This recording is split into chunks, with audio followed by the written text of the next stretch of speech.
It's been marred by chaos and violence since the ouster of Muammar Gaddafi. But 5 years later, can a new unity government finally bring peace and stability to Libya? Hello, I'm Anand Naidu, and this is The Heat.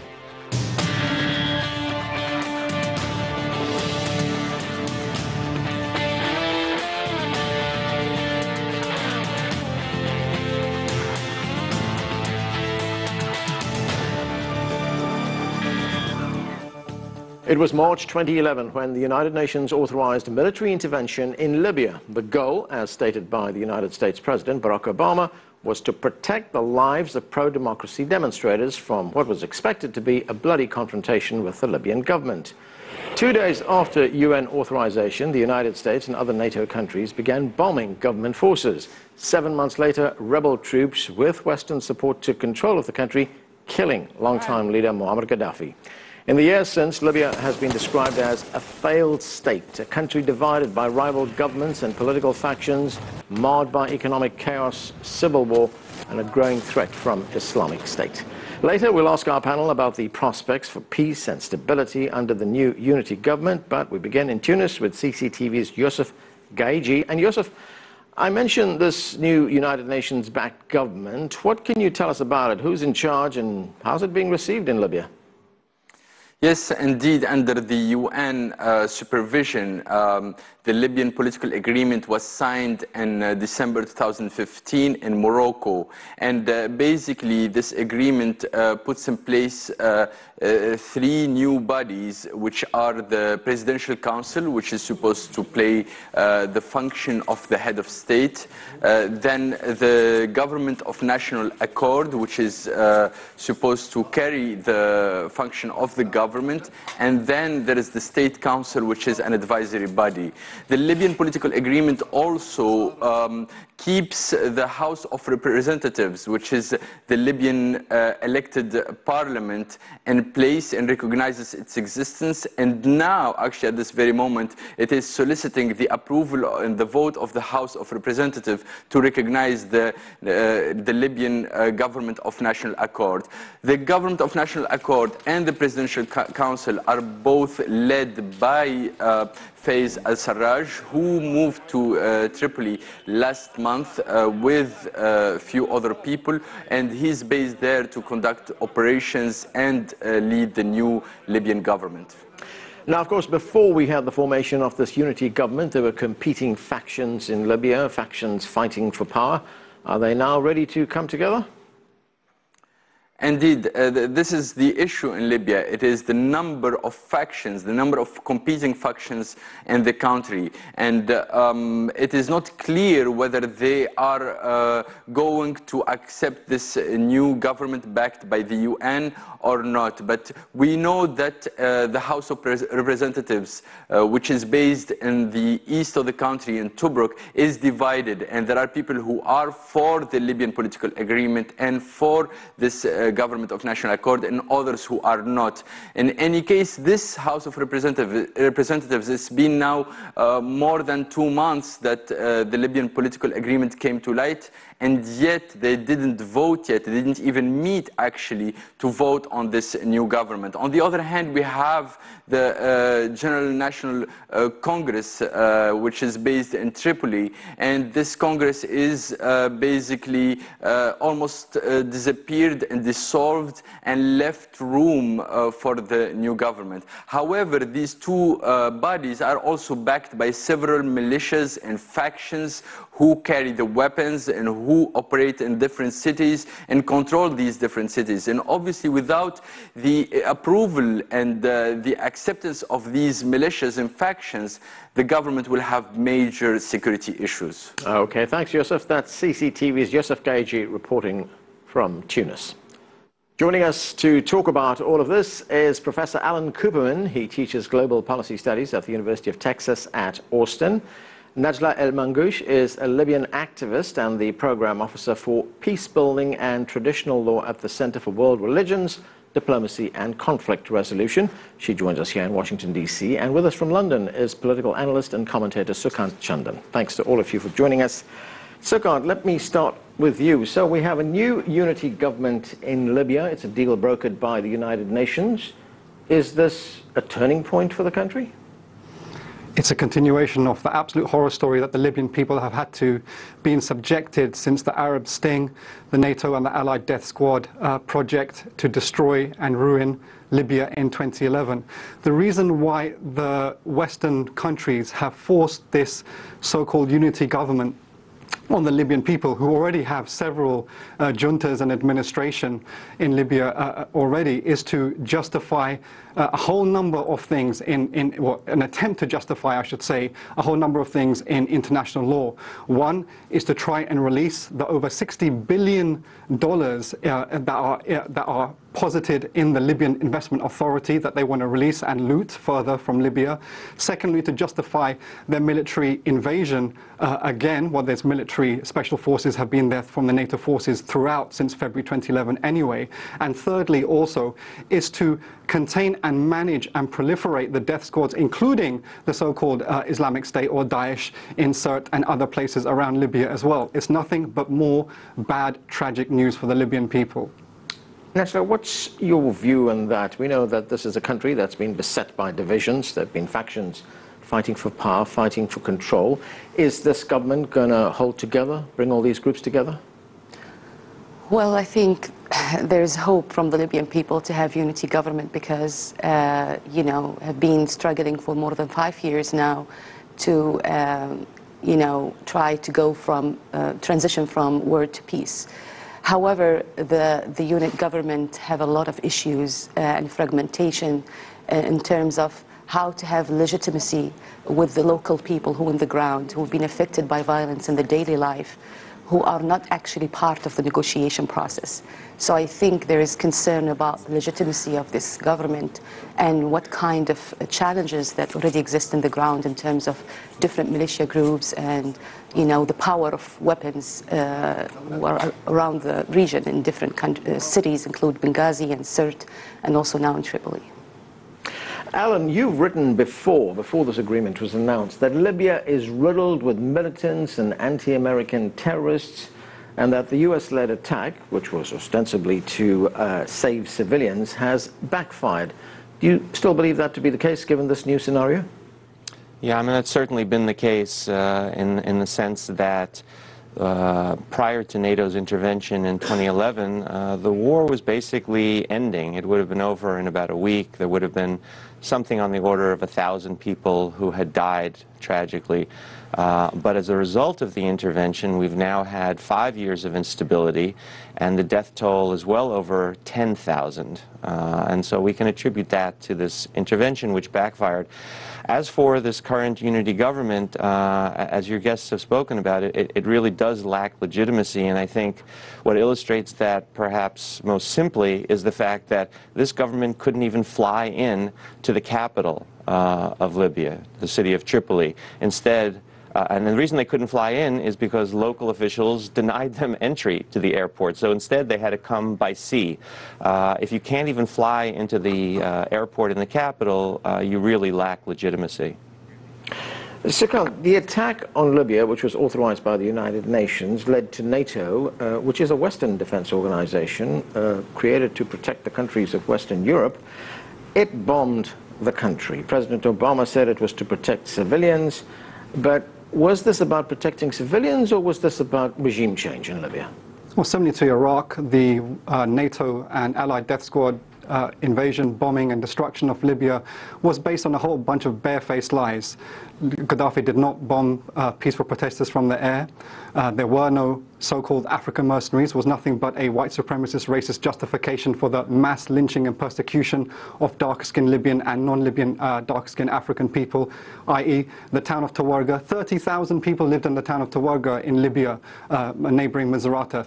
The only town in North Africa of black Africans. 30,000 is no longer there because NATO's beloved rebels and freedom fighters have ethnically cleansed that town. town completely.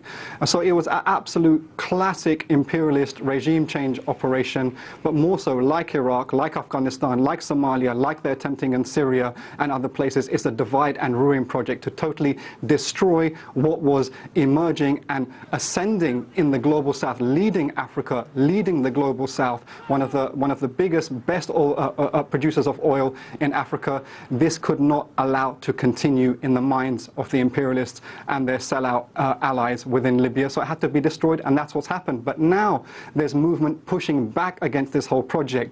General Haftar, I'm no big fan of, but General Haftar has liberated Benghazi from Daesh. He was expelled from Misrata, he was expelled from Sirte, and the Mizrati militia handed over Sirte to Daesh over there as well. And there's a whole bunch of disgusting things. Libya 2011 today is the greatest scandal of the 21st century, and it deserves justice. Alan? Well, I'm not sure that I would agree with all of the motivations that were identified by your preceding speaker, but I would agree with the outcome.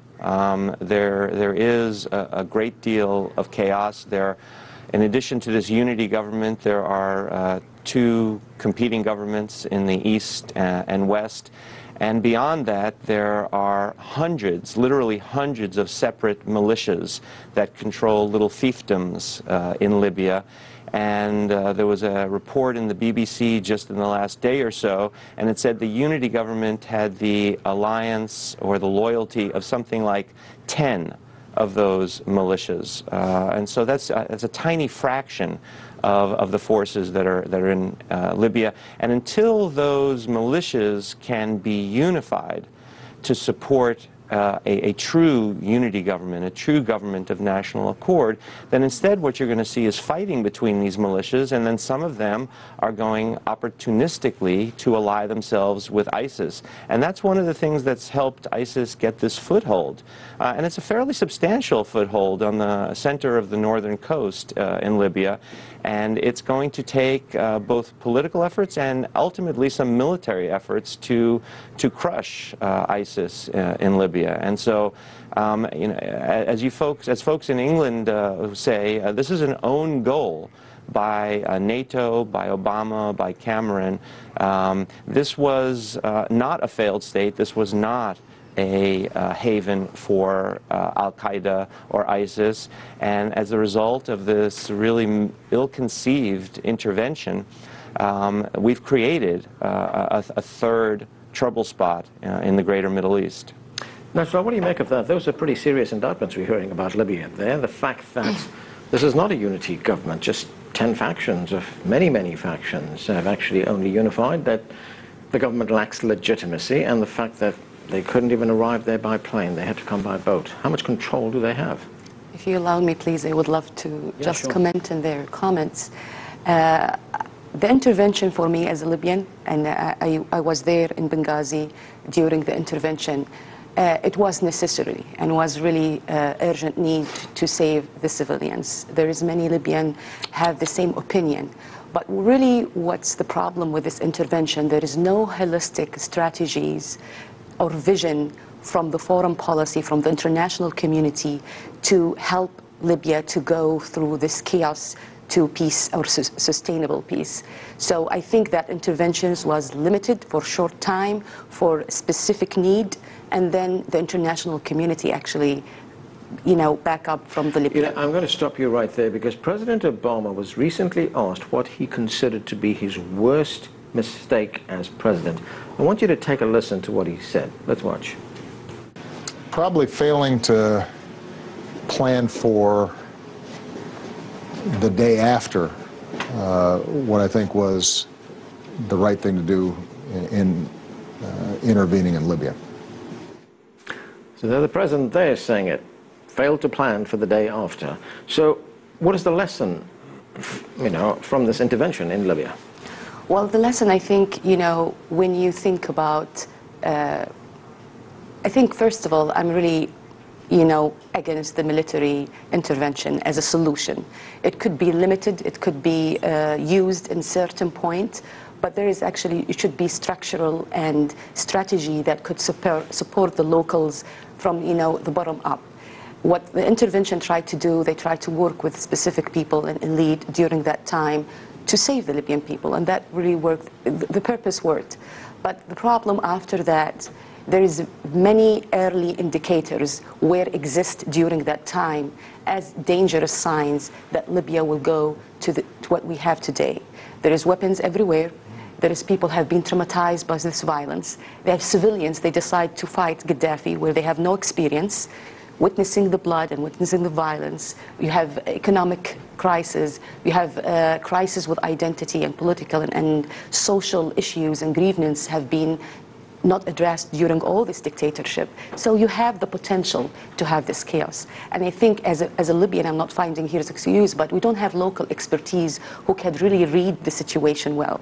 And I think here, whereas the international community who have experience in Iraq and many different countries before, they should at least support or try to provide us with a plan that could lead the country, or strategy or techniques that could go with the locals to reach the peace. And I think there is a dilemma between, do we want political settlement or we want peace agreement? And there is a huge difference between the two.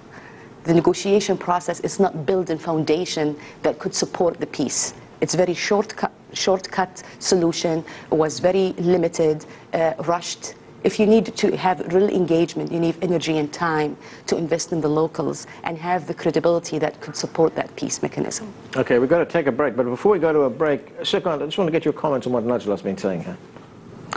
Well, God help any people who are inviting the quote-unquote experience from Afghanistan and Iraq to their own country. It's crazy. I mean, Afghanistan and Iraq should tell you what's in store for your country if you invite the former colonialists of your country to come and try and quote-unquote free you. They're not going to free you. It was always intended that they were going to do to Libya what they've done. And if you are wondering what they're going to do, well, look at Iraq and Afghanistan, and now we can see Syria and Yemen and other places. What's actually going on in Libya on the ground? I mean, by the way, Obama's comments are very stingy and measly and deceitful comments indeed. The only reason Obama is made those comments is to snipe at the British and French. Remember back in 2011, the British, French and the USA military top brass and political class were openly bickering with each other over Libya. United States was annoyed that Britain and France was dragging its military muscle to do Britain and France work in Libya. Why is that the case in 2011, and why is it the case today that Obama has made this comment about his greatest mistake, about not destroying Libya in 2011, but not actually developing monopoly of control for the United States post the NATO intervention? The reason is that Gaddafi, when he nationalized the oil from the British and US oil companies in the 1970s, he handed over the oil contracts and deals to particularly to the Italians and the French and other Europeans, and now this is the inter-imperialist rivalry and by proxy conflict that is going on in Libya between the British and the Americans on the one hand, or the US on the one hand, and the French and the Italians and others. The British and the UK, all the European and the North American powers are bickering amongst each other who's going to monopolize Libya, and the Libyan people are the victims of that. Okay, we need to take a break right now. More of our conversation right after that. Stay with us. You're watching The Heat.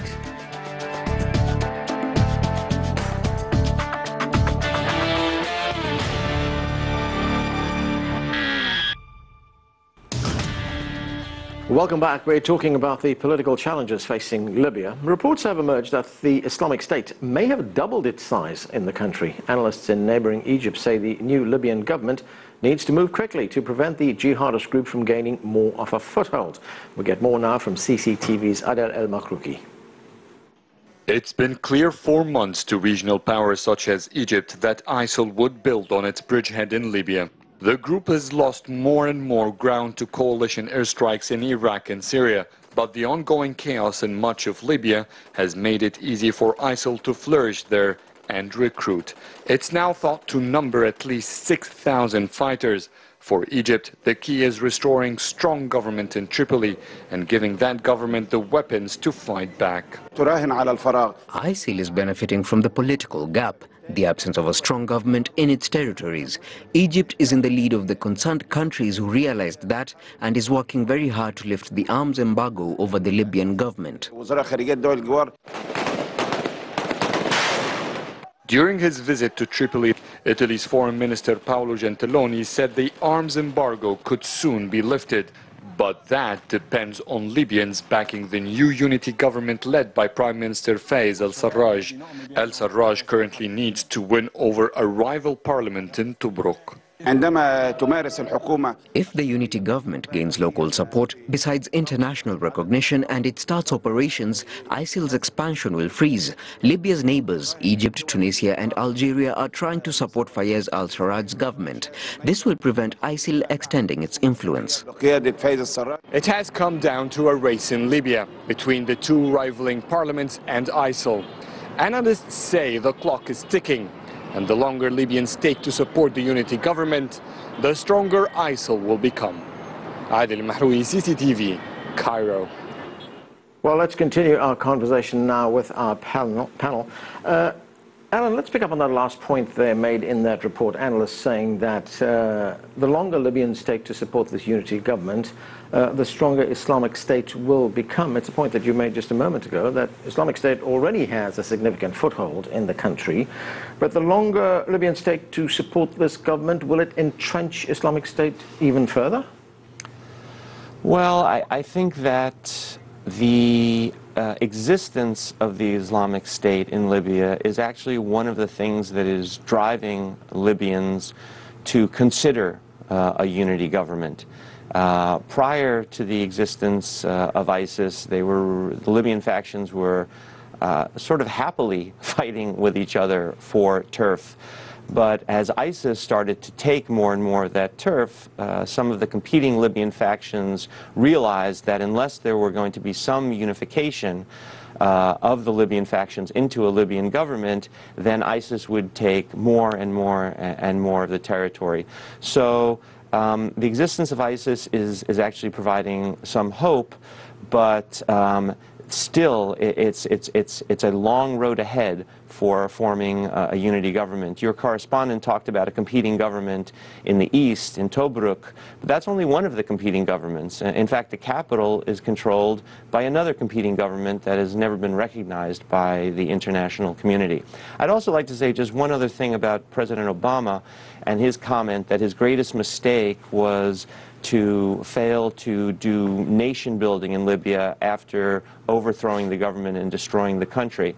And it's interesting, President Obama, when he looked at his predecessor, George W. Bush, he didn't say that George W. Bush's greatest mistake was to fail to do nation building in Iraq after overthrowing the government in Iraq and destroying Iraq. He said the failure, the great mistake, was intervening in Iraq in the first place and overthrowing the government. So I think either President Obama is being disingenuous to try to preserve his legacy in defending this intervention, or he has a cognitive blind spot. He can't realize that he did in Libya almost the identical thing that George W. Bush did in Iraq. That is, on the basis of phony information, he went in, overthrew a government, destroyed a country, and took a country that was actually an ally in the war on terror and turned it into a safe haven for terrorists.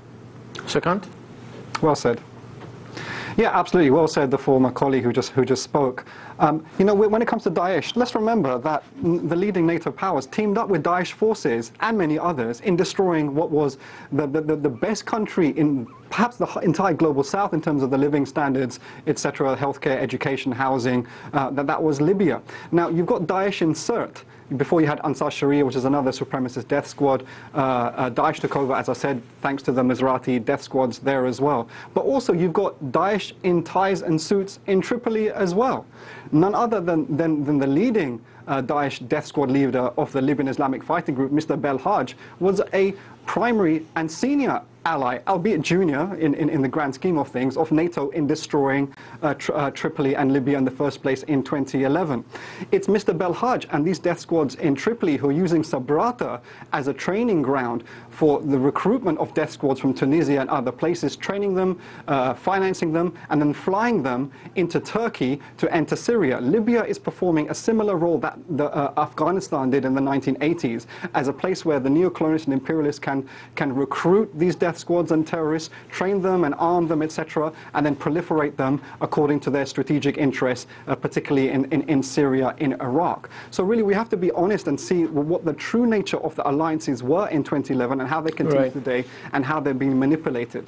Najla, what's your view on this? Has Libya become a haven for groups like Islamic State? Yes, I just have comment to Mr. Sekan about we didn't actually invite the international community to come to our and target Gaddafi. And also there's other facts about the early days in the revolution when people decided to protest in peaceful way against the regime. They were actually, African mercenaries tried to kill the people, and I was seeing them, Disgusting lie. This is a disgusting lie. It's not lie because I was witness that. With all my respect, I was witnessing that with my colleagues in the court. No. The rebels in Benghazi, their first act was to string up black people and to chop them up. You can see that on YouTube. It was based on a blatant lie. Let's not whitewash this. Well, I was witnessing that, and you have the choice to believe or no. Yes, we have a lot of outcomes that we can share with Iraq experience and Afghanistan, and there is a lot of failure, but also there is uniqueness and there is a legacy of dictatorship for more than 42 years. There is discrimination, there is violence, have been, structurally and organized against the people. I witnessed all this dictatorship. I grew up in Libya. I just left, Libya from 3 years ago. So I really know everything. Has Libya become a haven for Islamic State? Yes. Become haven for all the different militia groups who have different ideologies and agenda. Okay, Sekan, I want to get a quick response from you, and then I want to go to Alan. But go ahead first. Yeah, I mean, the sister has said she lived in Libya until the last 3 years, so it was good enough for her to live until the last 3 years. And now she's admitting herself it's a safe haven for death squads and terrorists, and she had to escape and flee the country in the last 3 years. So enjoy your freedom and liberation that you invited NATO to deliver. Actually, what's happening in Libya, there's movements of the tribes, the social tribes, all across Libya who are patriotic, who are anti-colonial, who are developing a mass-based patriotic movement towards justice, which is being ignored and being countered by NATO. And also there's Haftar's forces, which has a military blockade by the NATO powers, because they also are teaming up with justice-oriented, unity-oriented Libyans in cleaning up the country from the death squads. This process is continuing. More and more Libyans will come back, and they will soon start on the path to returning Libya to the leadership of the African world, to the leadership of the Arab world and the global south that once it had from 1969 to 2011. Okay, Alan, final question to you. Will this new unity government survive? Well, I would point to something that Najla said early in the show today, and that is that the only way to really form a unity government in Libya would be through true negotiations of the Libyan parties themselves. And that is a long process that requires patience, and the international community did not have patience. And the reason is that the international community wanted to do something about ISIS. And so what they did is they tried to short-circuit the process and said, okay, well, you folks can't agree, so we'll impose on you a unity government. And that unity government was then rejected by the two existing governments. That's not going to work. What you need to do is go back to the table and try and get all the Libyan interests around the table and have them negotiate and make compromises until they come to an agreement for a true unity government. At that point, you have at least a chance. If once you have a unity government, then you have to get all the militias to support it, and if that could happen, then you have a chance of having a unity government, a united army, and if you have that, then you could probably make fairly quick work of ISIS. Okay, that's where we have to leave it. Thanks to all of you for joining us. That's it for this edition of The Heat. I'm Anand Naidu in Washington, D.C. Thanks for being with us.